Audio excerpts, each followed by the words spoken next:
નમસ્કાર વિદ્યાર્થી મિત્રો, ફોર યોર એક્ઝામ યુટ્યુબ ચેનલમાં હું આપનું હાર્દિક સ્વાગત કરું છું. ડિસેમ્બર મહિનાની સામયિક મૂલ્યાંકન કસોટીમાં આજે આપણે ધોરણ 4ના ગુજરાતીના પેપર વિશે ચર્ચા કરવાના છીએ. પેપરના સોલ્યુશન તમે અમારી એપ્લિકેશન teachers.helpમાં પણ જોઈ શકો છો. હવે આપણે અહીંથી શરૂઆત કરીએ તો પ્રથમ પ્રશ્નમાં આપેલા શબ્દો વિશે એક એક વાક્ય લખો. ઉદાહરણ આપેલું છે સફરજન, ટોપલી. આ બંને શબ્દો આવી જાય તેવી રીતનું તમારે અર્થપૂર્ણ વાક્ય બનાવવાનું છે. જેમાં ઉદાહરણ આપેલું છે આખી ટોપલી ભરીને સફરજન હતા તો પણ એકેય ખાવા ના મળ્યું. બીજું અહીંયા તમને આપેલું છે ટપાલ પેટી લાલ, તો તમે તેનું વાક્ય આ રીતે બનાવી શકો છો. પોસ્ટ ઓફિસમાં ટપાલ પેટી લાલ રંગની હોય છે. ત્યારબાદ બીજું ઝાડ, ફળ, તો તમે આ રીતે બનાવી શકો છો. આંબાના ઝાડ પર કેરીનું ફળ આવે છે.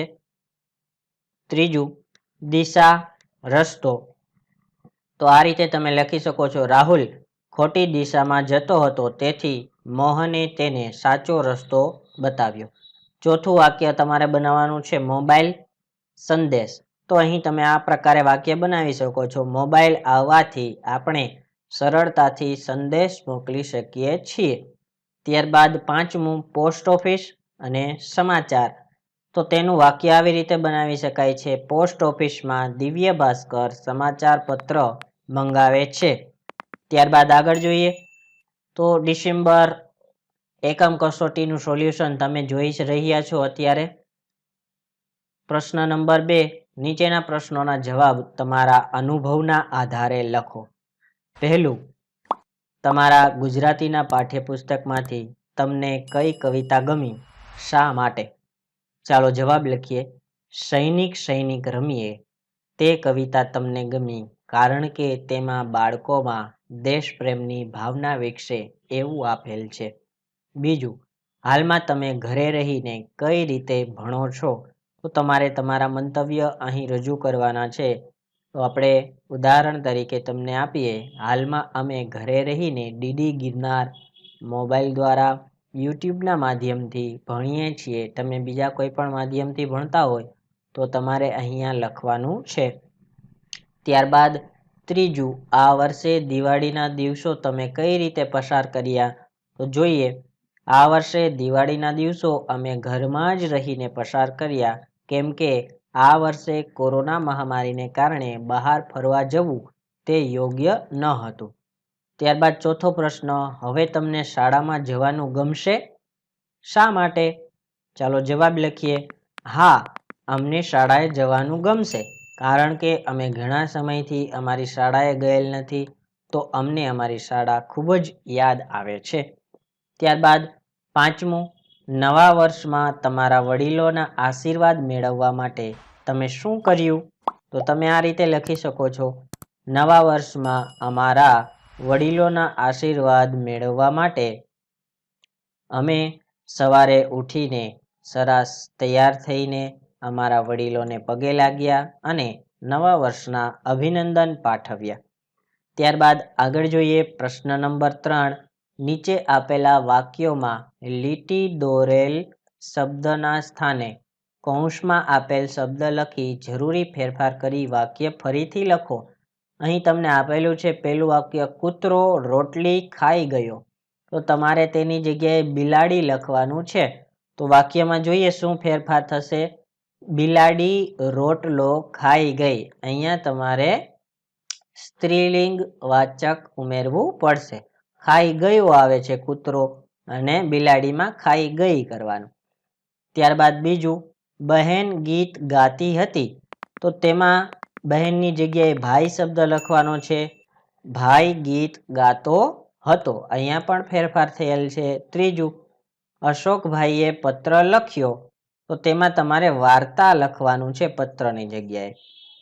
અશોકભાઈએ વાર્તા લખી. ચોથું, ખૂણામાં દંડો પડ્યો છે, તો હવે આપણે વાક્ય જોઈએ. દંડોની જગ્યાએ લખવાની છે લાકડી, ખૂણામાં લાકડી પડી છે. ત્યારબાદ પાંચમું જોઈએ, થાળીમાં રોટલી આપી છે, તો તેનું વાક્ય રોટલીની જગ્યાએ શાક લખવાનું છે. થાળીમાં શાક આપ્યું છે. આપણે ત્યાં આગળ જોઈએ. હવે પ્રશ્ન નંબર 4. નીચે આપેલ શબ્દો પરથી ઉદાહરણમાં બતાવ્યા પ્રમાણે 4 શબ્દો બનાવો. જેમ કે તમને અહીં આપેલું છે ઉમરગામ, તો તેમાંથી તમારે 4 શબ્દ બને તેટલા બનાવવાના છે. તો દયાસાગર તમને આપેલું છે, તેમાં તમે કઈ રીતના અલગ અલગ શબ્દ બનાવી શકો છો? યાદ, સાગર, દયા, ગર. બીજું આપેલું છે સમાચાર પત્ર, તો તેમાં તમે પત્ર, 4, સમાચાર, સમા આવી રીતના બનાવી શકો છો. ત્રીજું તારણહાર, તેમાં તમે હાર, તારણ, રણ, તાર આવા શબ્દ બનાવી શકો છો. ચોથું વિજયનગર, વિજયનગરની અંદર તમે જય, ગર, વિજય, નગર આવા શબ્દ બનાવી શકો છો. પાંચમું ઈમાનદાર, તો તેમની અંદર તમે ઈમાન, દાર, માન અને નર એવા શબ્દો તમે બનાવી શકો છો. ત્યારબાદ પ્રશ્ન 5. શાળાઓ બંધ હોવાથી તમે ઘેર શું કરો છો તેની જાણ કરતો પત્ર તમારી શાળાના આચાર્યને લખો. અહીં તમને મેં મારી રીતે એક પત્ર લખીને આપેલો છે. તમે તમારા શબ્દો પણ અહીં ઉમેરી શકો છો. જેમ કે સૌપ્રથમ તમારે અહીંયા જમણી સાઈડ તમારા શિક્ષકનું નામ લખવાનું છે, જે તમારા આચાર્ય હોય તે. પછી તમારા સ્કૂલનું નામ લખવાનું છે, કયા ગામમાં આવેલી છે તે લખવાનું છે, અને શિક્ષકશ્રીના તમારી પાસે નંબર હોય તો નંબર પણ તમારે લખવાના છે.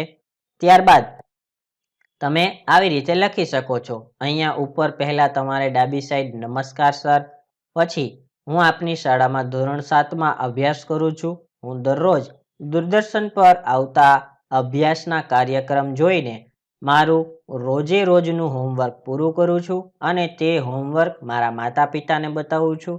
અને જ્યારે રિવિઝન આવતું હોય છે ત્યારે હું રિવિઝન પણ કરું છું. હું ઘરે રહીને ક્યારેક યુટ્યુબના માધ્યમથી પણ અભ્યાસ કરું છું. અને આ કોરોનાની મહામારીથી બચવા માટે હું અને અમે અમારા ઘરના દરેક સભ્યો સવારે વહેલા ઉઠીને યોગ અને કસરત કરીએ છીએ. આશા રાખું છું કે તમે પણ સ્વસ્થ હશો અને તંદુરસ્ત હશો. તમારો પ્રિય વિદ્યાર્થી, અહીંયા તમારું નામ લખવાનું છે. તો વિદ્યાર્થી મિત્રો, અહીંયા તમારું આ સોલ્યુશન પૂર્ણ થાય છે. તમામ વિષયના તમામ સોલ્યુશન અમારી યુટ્યુબ ચેનલ પર મુકાઈ ગયેલા છે.